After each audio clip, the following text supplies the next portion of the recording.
All eyes are now on royal sisters-in-law Kate and Meghan. But back in the 80s, it was Diana, Princess of Wales, and Sarah, Duchess of York, taking center stage.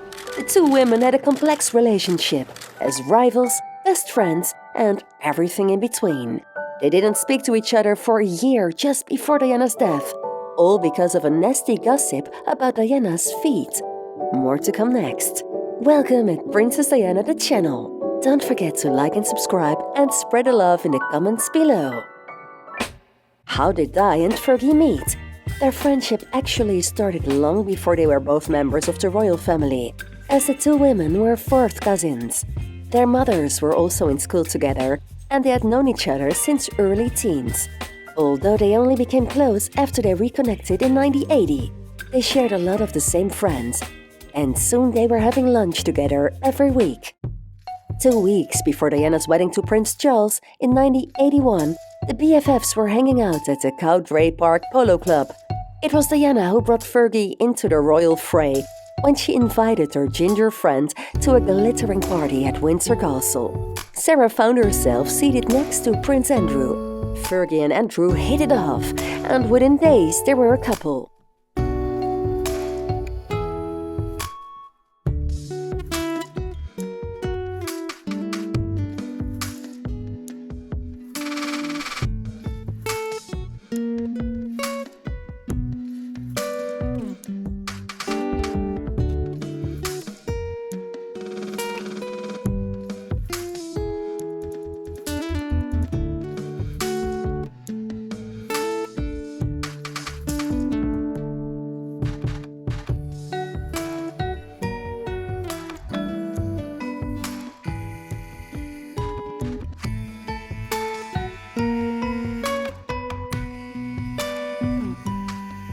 In the 80s, the best friends dominated the front pages as the wives of Windsor. But Fergie, Duchess of York, was labeled the Duchess of Pork in the tabloids, and she felt fat and frumpy next to fabulous Di.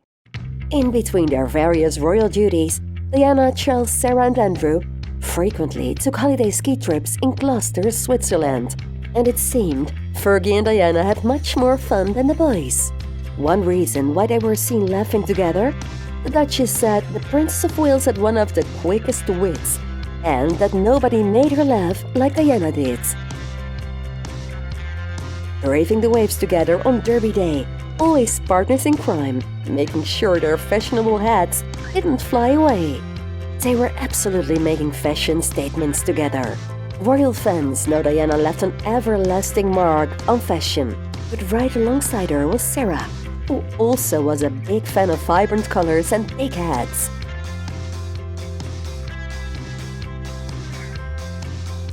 Besides being fashionistas in the 80s, the two also became known as royal rebels.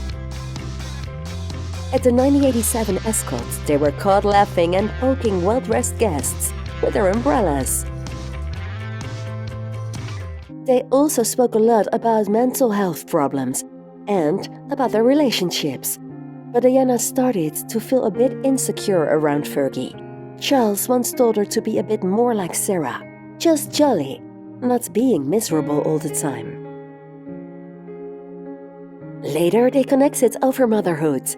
Diana would invite Fergie to Kensington Palace with daughters Beatrice and Eugenie for playdates with William and Harry, or Diana and the kids would go up to Sunningham Park. The duo shared their deepest, darkest secrets. Diana reportedly discussed her affair with James Hewitt with her sister-in-law, and they gave each other tips for surviving life in the royal family.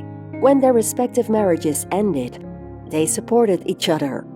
Diana leaned on Fergie and vice versa. Like most sisters, they fought too. Because we were like siblings, we wrote, Fergie told the press.